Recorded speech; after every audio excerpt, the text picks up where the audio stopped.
4th of July. It feels as if great changes are taking place in me, and I believe it is more than a passing mood. Last night was a great breakthrough, a new insight, at least if one can call something like that insight. And this morning I was filled with peace again, and with an assurance I have not felt for a long time. And all this because of one little blister on my left foot. My body is a home for many pains. They lie hidden in every corner, with first this one making itself felt and then the next. I've become reconciled with that, too. And I wonder how I can work so well and even concentrate with all my aches and pains. But I also have to accept that intellectual powers alone do not get one very far when things get really serious. The walk to and from the tax office has taught me that. We walked the pavements of this sunny, beautiful town like happy tourists. His hands caught mine, and they felt so good together, our hands. And when, at one point, I was overcome with tiredness and had this sudden peculiar feeling about not being allowed to take a tram anywhere in this great city with its long streets, and not even being allowed to sit down at one of the little pavement cafes. I could tell him something about so many pavement cafes. Look, that's where I went with my friends 2 years ago, after I took my finals. Then I thought, or rather, I didn't really think it. It welled up somewhere inside me. Throughout the ages, people have been tired and have worn their feet out on God's earth, in the cold and the heat, and that, too, is part of life. This sort of feeling has been growing much stronger in me. A hint of eternity steals through my smallest daily activities and perceptions. I am not alone in my tiredness or sickness or fears, but at one with millions of others for many centuries. And it is all a part of life, and yet life is beautiful and meaningful too.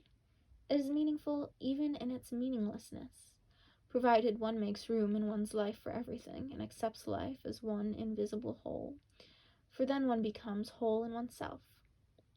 But as soon as one tries to exclude certain parts of life, refusing to accept them, and arrogantly opting for this and not that part of life, yes, then it does become meaningless, because it is no longer whole, and everything then becomes quite arbitrary.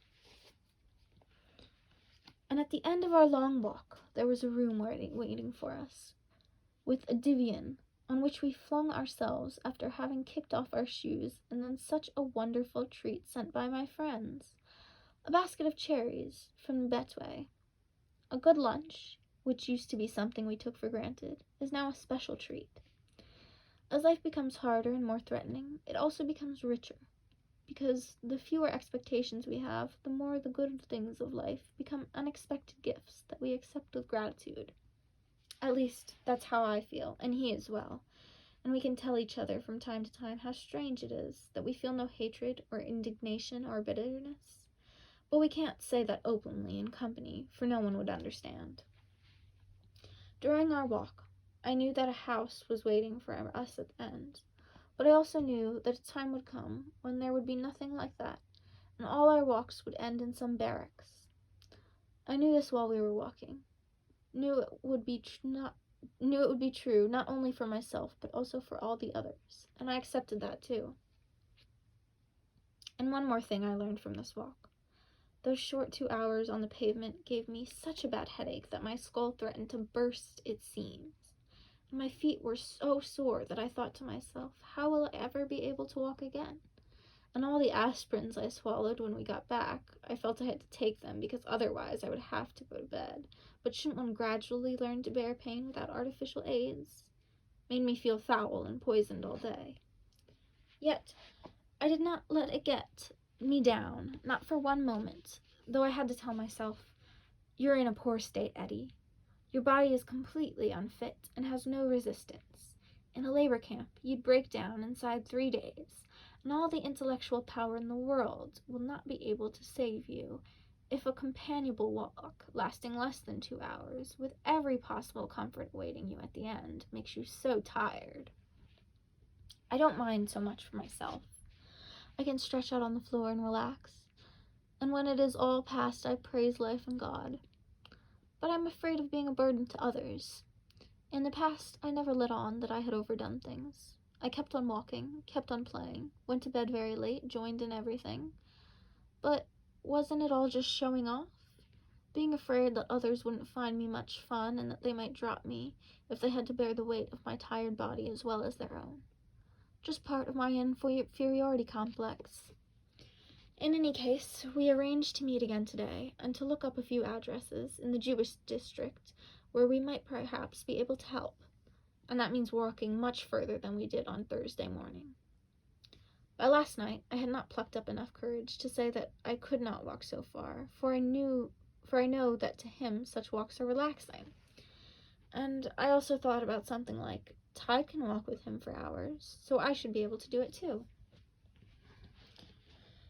It is that same old childish fear of losing another's love if one doesn't meet all his expectations. But I am ridding myself more and more of these feelings. One must be able to admit one's inadequacies, even in the physical sphere. And one must also be able to accept the fact that one may not always be for another just what one would have liked to be. To admit one's weaknesses is not the same as complaining about them, for complaining means shifting the misery onto others. And I'm sure that this was why, just before 8 o'clock last night, as I was actually on my way to see him, I rang up a pupil and canceled a lesson, which is something I rarely do. And as I was lying next to him on the divan, I suddenly said that I was so sorry that the walk had made me so tired, because it made me realize just what poor physical shape I was in. And he immediately replied, as if it was the most obvious thing in the world, then it would probably be much better if we didn't go on that walk. And then I said that I would take my bicycle with us, so that I could ride back home.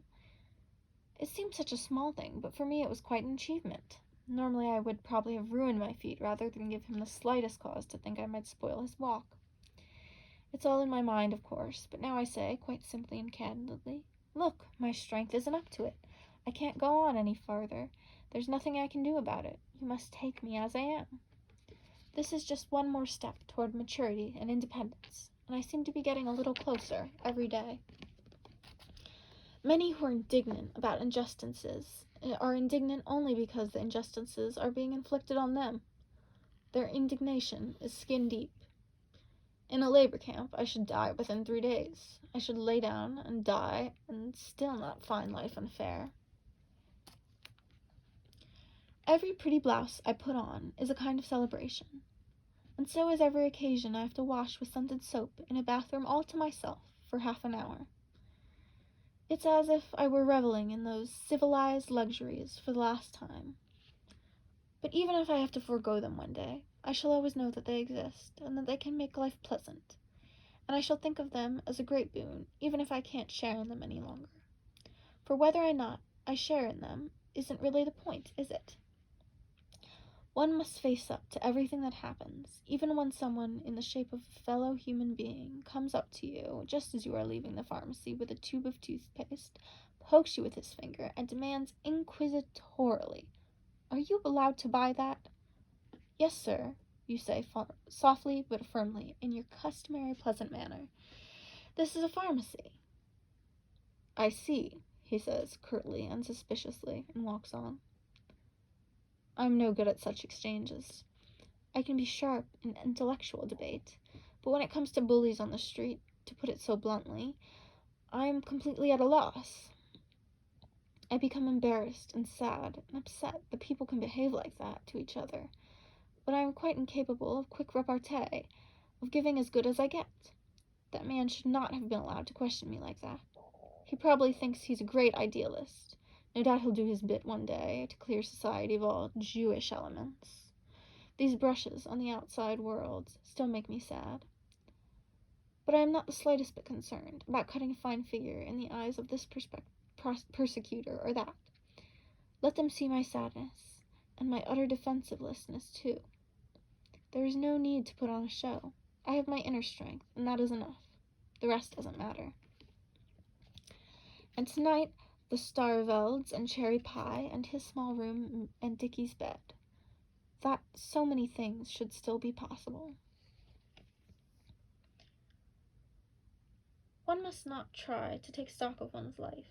at one's most tired and weary moments, lest one become unnecessarily sad.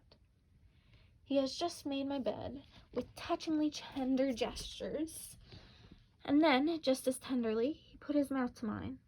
And then he went away, and I was left behind in the middle of that strange room like a hopelessly shy schoolgirl, and could only just hold back my tears. And then I threw myself full length into Dickie's bed, and thought I had never been so unhappy, felt such a sickly, cloying unhappiness, such physical pain in my heart. Lately, he has been beginning to show signs of tiredness and exhaustion. I get worried and very frightened that I may not have enough strength to support him. I haven't felt so tired and worn out for ages, as if I'll never be able to get over it. But what were my expectations of this evening? Still filled with desire and lacking in delicacy? It's for the best as it is. I'm too tired even to love him. Don't have to all the time either. This room already feels familiar and safe around me. I think I might even be able to pray in it. Destruction, too, is a part of life. What has been perhaps the most powerful and most impressive confrontation with destruction last night and this morning still robs me of my powers. And after so powerful an impression, everything else seems much duller and less colorful. I'm longing for many peaceful hours of study at my desk. But our daily lives now take so much effort. What makes one tired as well, for instance, is his telling me that someone has denounced Geiger for bringing him food. So now Dickie and Audrey have to bring it, at risk to their lives. And he has invited himself to Liesel's twice a week, and Liesel is at her wit's end about what food to prepare. Yet, tonight, we talked about artists and life, and about the soul and the spirit, about those few subjects that always crop up. We carry on as before, and destruction is part of life. Will I still feel so tired tomorrow? Then it will be a wasted day. But one must be willing to acknowledge even one's tiredness. When it's there, I creep into a corner with a book. This morning, I suddenly had to kneel down on the rough coconut matting in the bedroom, my head bowed so low that it nearly rested in my lap. I could remain like that for days, my body like the safe walls of a small cell sheltering me right in its middle. I am growing a bit calmer now. Perhaps they will drive us so far that it will feel like merciful relief to be locked up, and to have no more daily cares and responsibilities. Then all the responsibility will be theirs. One has to live through these depressions, too. One must have no illusions about the world we live in. Werner won't be able to stand that running to and fro from the theater much longer. I shouldn't like having to live with others, and certainly not with friends.